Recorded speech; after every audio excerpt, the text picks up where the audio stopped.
Good morning. The cool weather left and we replaced it with a fairly sunny Saturday. I've spoken before of everything that has been, will be, and can be known is accessible in the moment. And in my own experience, the 2-day period that I spent after an initial years of non-abiding awakening, the 2-day period before my abiding awakening had lots of experiences, and today I'll talk about 2 that remained clear to me and may be useful. The first one was rapid input of knowledge, information. And the way I visualize it, the way I can cope with it is tall library shelves, tall, 40, 50, 60 feet, and wide, and coming to me in a very rapid succession. And as it got close, it would tip, and the books would fall out. The knowledge, the information would just be, and this went on for how to measure, I don't know, but it went on. There's lots to know, there's lots that's known, there's lots that will be known. And the symbolism of this is that I guess it teaches you that, for me it taught me that the lifelong pursuit I had of education and learning new things maybe needed to be examined, to keep that sense, sure, to keep that sense, but to realize that there's an easier way than pounding it into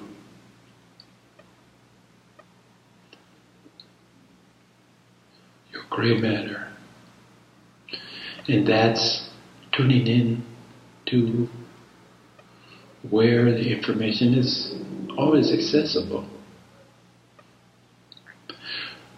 So, as a consequence of this experience, of this, keeping in this same metaphor of a library that I felt was in Alexandria, in Egypt.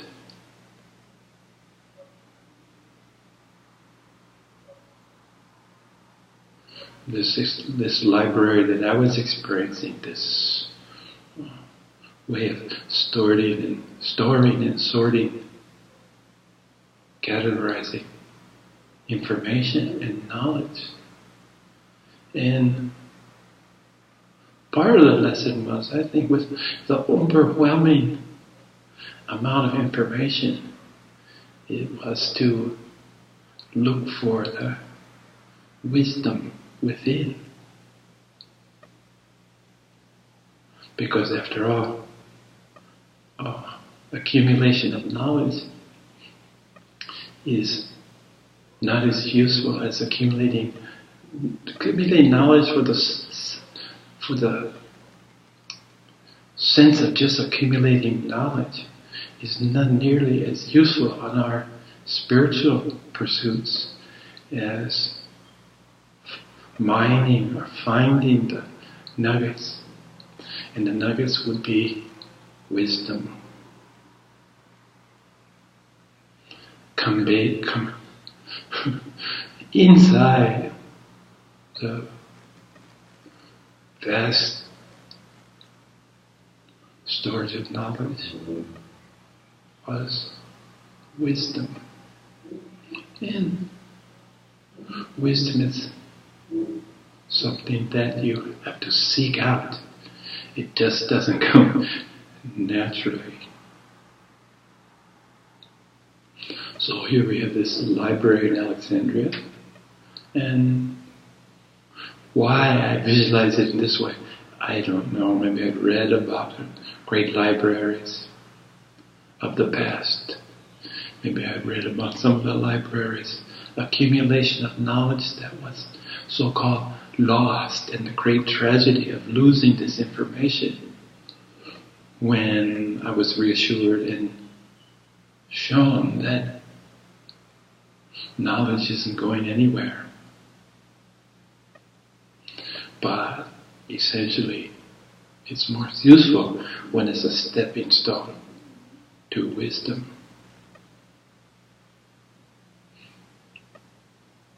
So, perhaps you've seen me struggle to grasp a fact, to get the information that I'm seeking in the moment. Because I've said, and I'll continue to say, that everything I need to know, I will know when I need to know it. So it gives me some leeway when I can't grasp something, when it doesn't just come to me easily. Then I know that perhaps I don't need to know it at the moment. I remember I was struggling to, what was a year? 365 days, I got that part. But a year, one cycle of the earth to go around the sun. I should have this concept because I've lived through 70 of these cycles already. 70 journeys of the earth around the sun. But what I wanted to talk about now is how I visualize what's going on when I'm pausing and looking up. The answer is probably up there, you know. I know I do this quite often. Look up to see where to find it. Grasping at straws sometimes. But let me share the process that I have. What I've seen to be true for myself. I have a librarian, okay? And for whatever reason, he's in the guise, he's dressed as my imagination of a Wild West poker dealer. He has the long sleeve blouse with the straps around here. He has the visor. Plastic, the visor is plastic so that it's see-through. And he's always doing this. And of course he has glasses, but he's always misplacing them and always looking for them. And then in the library, he has this, again, the same huge shelves that I pictured. And he has one of those ladders that can move along the top, take him along the length, because they're quite wide to take him along the length of these tall bookshelves. And he and I still use the Dewey Decimal System of cataloging and categorizing books in the hopes that you can find them. And I'm still way back in the card days where you approach these big shelves, smaller cases with little drawers and pulled them out.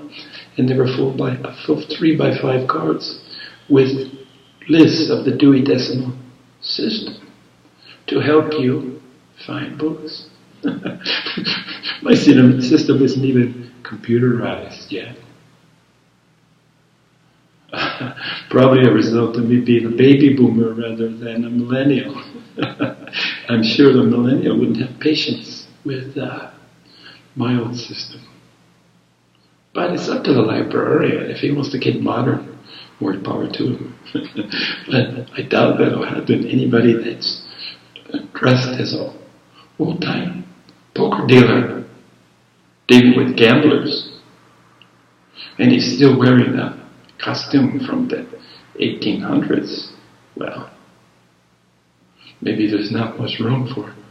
Not much hope for him modernizing. But he gets the job done.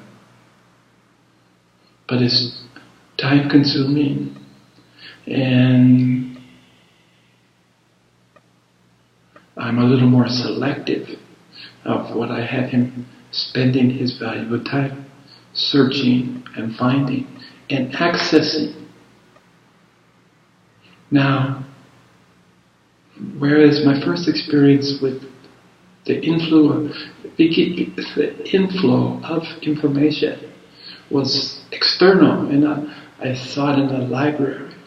What I'm talking about with my librarian and my system seems to be within the confines of my own head. It's what I see going on as I know the things I need to know when I need to know them. So welcome to That's My Librarian. Just happy to introduce him.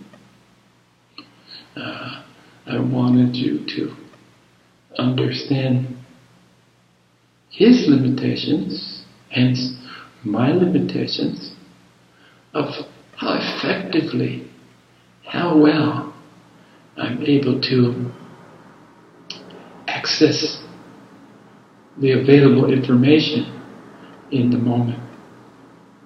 It works for me, okay? It works for me, but albeit a little slow.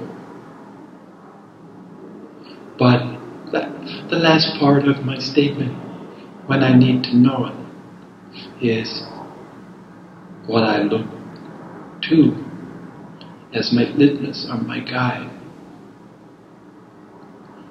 If I can't grasp it, I say, oh well, I don't need to know it. And then it'll pop up in the strangest times. A lot of times when I'm asleep, it'll wake me up out of a sleep. And there it is. And now I've learned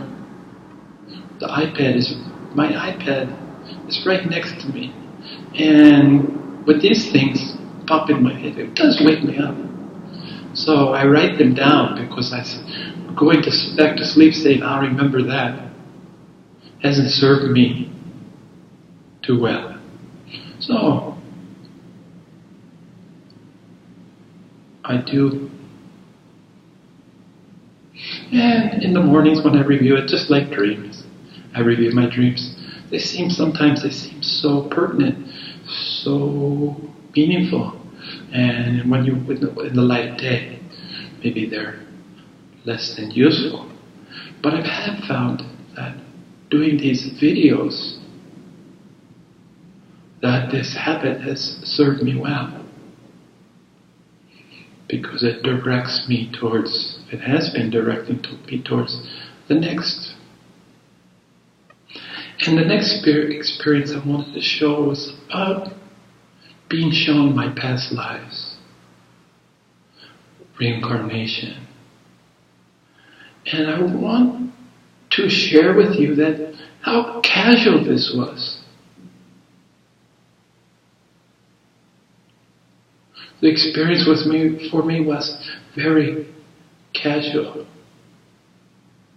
I was floating, I was tubing in a big truck tire tube, big tube, with a wooden bottom, ropes in a wooden bottom to secure me with no effort. Floating down a windy, slow-moving river. Quite an enjoyable, sunny, very recreational, very fun to float down this winding, slow-moving river. And I glanced on riverbanks of either side of me, and I caught glimpses of lifetimes. And I was led to understand that this was my lifetimes. And I got no more than a glimpse. Just as you imagine, just passing and seeing someone who was told was me. But interestingly, I always wasn't a male. I saw lifetimes where I was of the fairer sex as a female. And I had glimpses of young me's and old me's, different colored me's, all the shades of humanity. And this was relaxing, entertaining, in comparison, in contrast with the previous experience of the information and the bookshelves just crashing down on me and landing on me and getting sucked into the confines of my own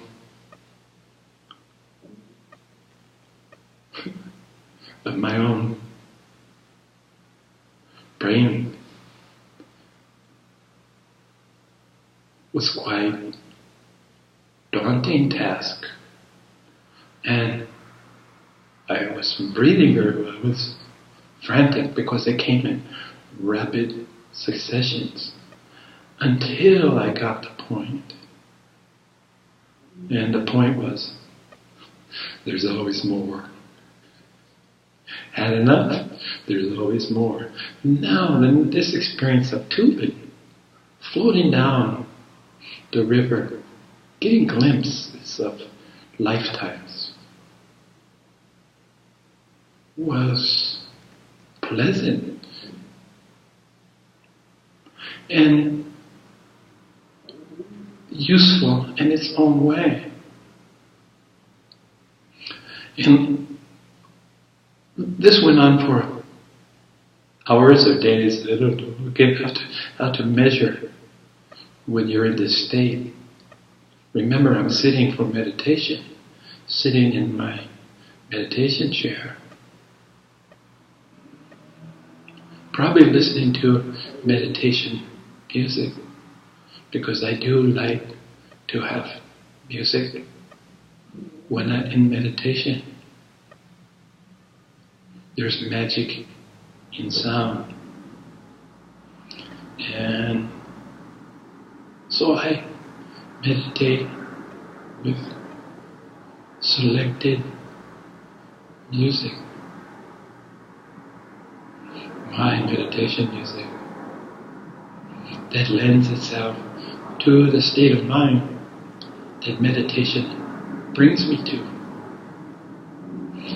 So my insight on reincarnation, and the one that rests with me today, is that it's not of great import to understand details. The ego likes to grasp onto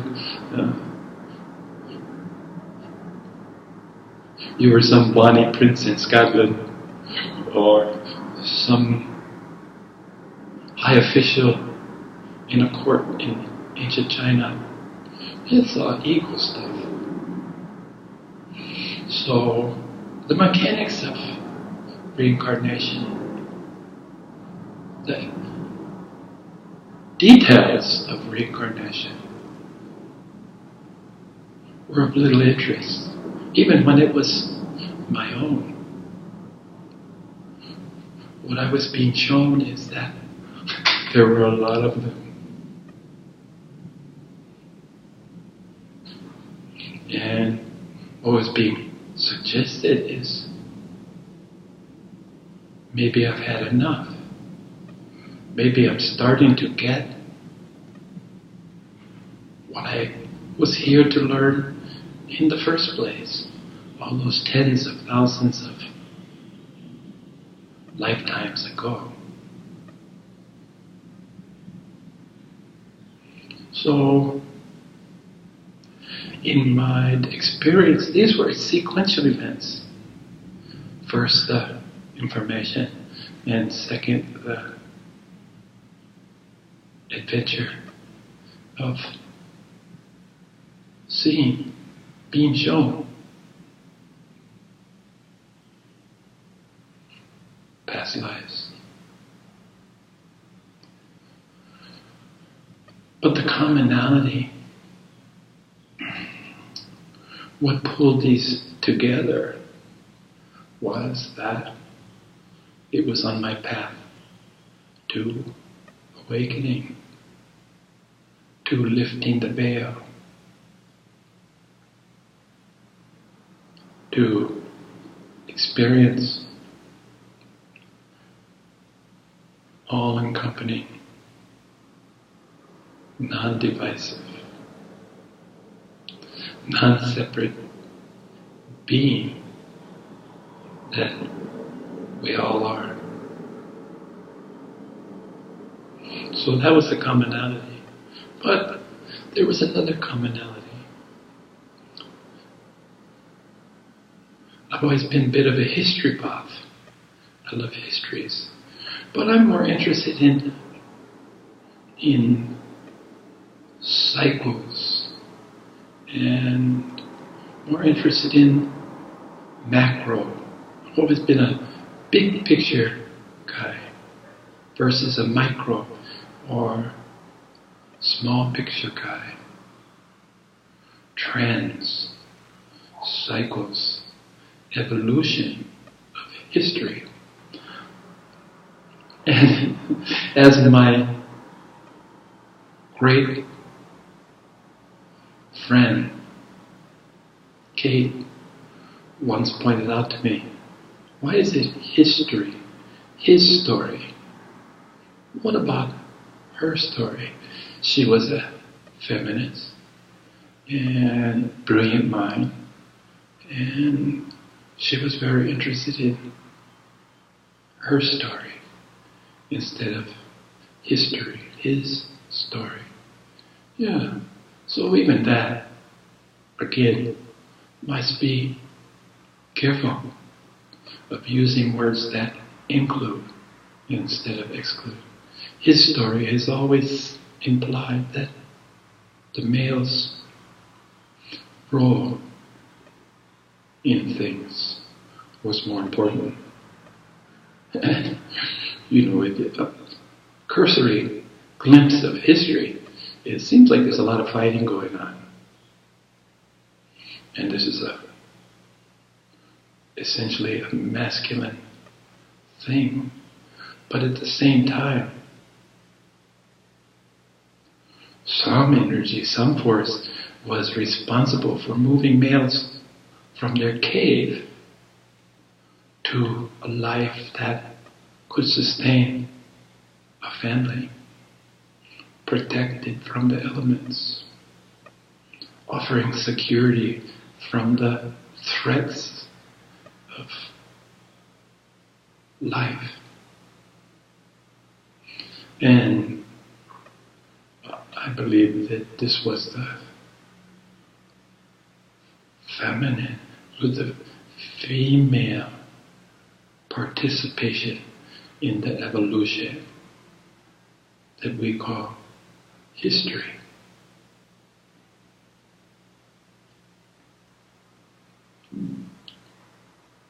But where I'm going now is, as a historian, I was never interested in dates, details, events. I was looking for a longer range. more encompassing observation. So, my first experience inundated with information to make a point, experiencing glimpses of my incarnations to make a point. And I'd already developed this aversion to too much detail. Too much detail and I'm overwhelmed. And I'm certainly not going to, in this state of overwhelm, I'm certainly the skills at memorization would fail most times. And you can imagine in the university environment, in the educational system as we know it, you have to get these facts, you have to remember these details. And so I did some memory, some association skills got quite good. Remember a few things and they would connect the dots for me. I'm still using this in even the creation of these chapters or segments in my Zen with a Smile adventure. Write down a couple things and they would trigger the memory of what's next. So, my first experience in the library in Alexandria, and all this information being poured into me rapidly. And then my much more peaceful and enjoyable glimpses of incarnation. The detail would have been just overwhelming. So the coping mechanisms that I had with too many details kicked in and was supported, I think, by the ultimate purpose of these experiences.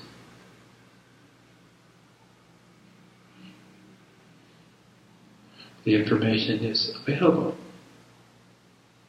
both of everything else and incarnations. If it's ever useful to me of a past incarnation, it will come to me. But I learned kind of and obviously as I've aged, if I was a 20-year-old and being overwhelmed by detail, overwhelmed by that's too much information, more information than I need to know right now. Imagine at 20, well, imagine 50 years later, and we begin to get an idea of I certainly haven't gotten better at details.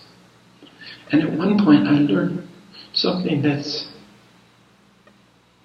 it became like a catchphrase for me. And it's something that's very useful. 1, 2, 3. And I'm out. 3 things in a row is enough to deal with. I love baseball. I still like to watch baseball. I played baseball as a youth. And I always thought that baseball was a great metaphor for life. 1, 2, 3, you're out. And I learned that when I asked for directions, coming to Taiwan, where everything was in a language that I couldn't decipher, I asked for directions a lot. And I noticed that the first 3 would stay with me, and the rest was immediately forgotten. And people are good at giving directions. You start out with the broadest one and narrow it down to specific. So sometimes 3 steps would only get you close. But I couldn't remember 4 steps or 5 steps. I could remember the first 3, and that's all I would listen for. And my caveat, my saving grace was 1, 2, 3, ask again. If I got closer, if they're good at giving directions, it should have been narrowing down my destination. I should be closer. And certainly asking again, getting 3 more. 3 more steps. Anyway, I rarely had to ask the 3rd time. Usually 2 times of asking would get me where I want to be. So, 1, 2, 3. Now, that's a very, very useful tool for me,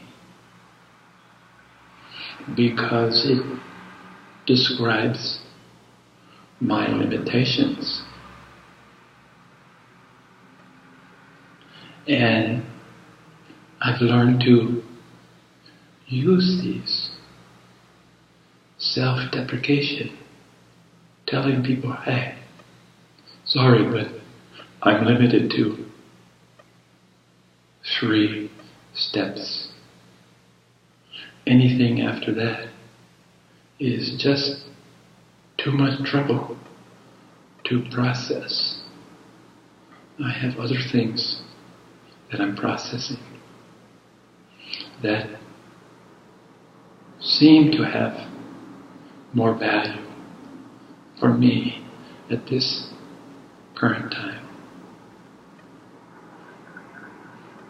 So I'm blessed, of course, who knows, with people that are capable of multitasking, capable of long, long lists compared to my limited 3. And sometimes they're impatient with me.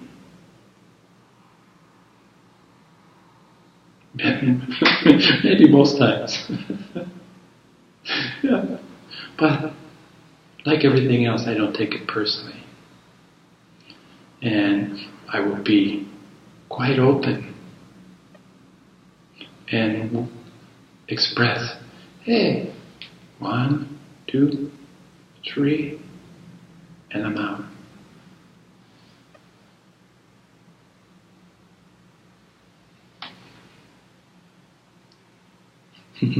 I'm waiting for 33